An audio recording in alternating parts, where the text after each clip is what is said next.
Hello everybody, and today on the channel I'll be reviewing the Walmart exclusive 50th anniversary Lucasfilm Vintage Collection Wave. Whew, that was a lot. That includes the ATST Driver, Princess Leia from Endor, and the Ewok Paploo. These figures were announced earlier this year in January and were available to pre-order shortly after with an arrival date of July 3rd. As with all items ordered from Walmart, Target, and Amazon, they always find a way to arrive to your home damaged, but I was fortunate enough to acquire a set that were in great condition. I was also able to acquire a set that wasn't in great condition. I'll be opening those up today. Let's kick things off with the ATST Driver. I wanted to get a couple of these figures to pilot some of the speeders that I purchased earlier in the year, and I thought they'd be the perfect candidate. Or they were just released at the right time. First off, I was impressed by the amount of detail given to this guy. Not only did the figure include a blaster and removable helmet, but Hasbro decided to equip him with the seatbelt that they wore inside the vehicle. Now, I wasn't sure if the character was supposed to look like this, or if Hasbro was inspired by Japanese construction workers, much like the Beastie Boys during Hello Nasty.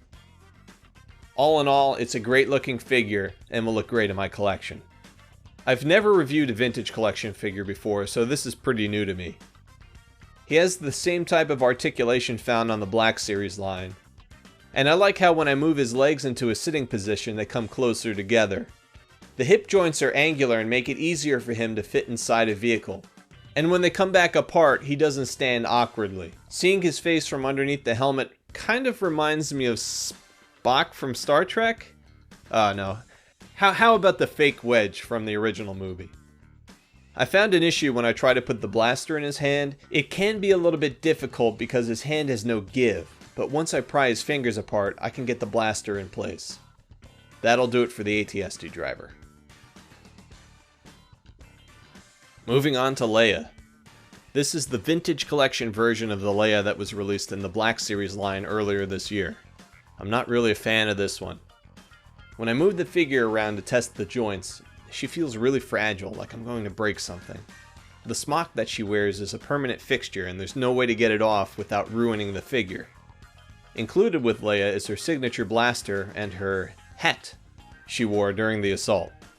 Fortunately, the hat is removable, allowing her to be displayed on a log with Wicket.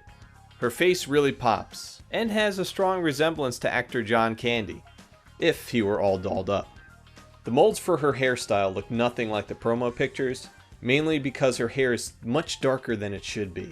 Even with the darker hair, the least that Hasbro could have done was added a little paint to the detail in her braids. Her legs look a little wonky from the double jointed knees. It looks unrealistic and isn't practical, causing issues articulating the figure.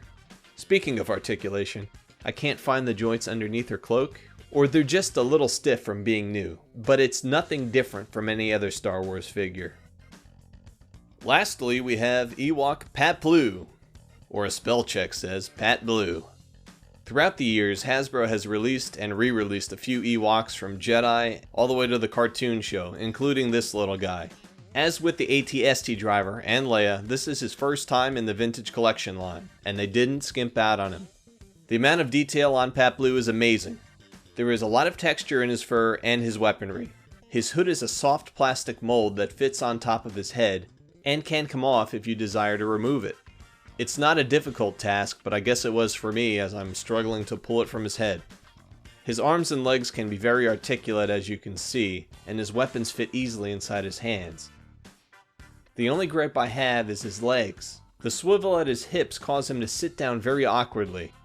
If I could change anything, it would be to have his legs angled much like the ATST Driver. Regardless, Paploo is one of the better figures from this release.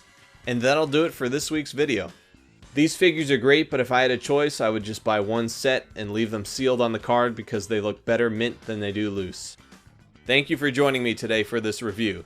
If you're enjoying the content, don't forget to subscribe, turn on your notifications, and join me next time for another awesome Star Wars toy review.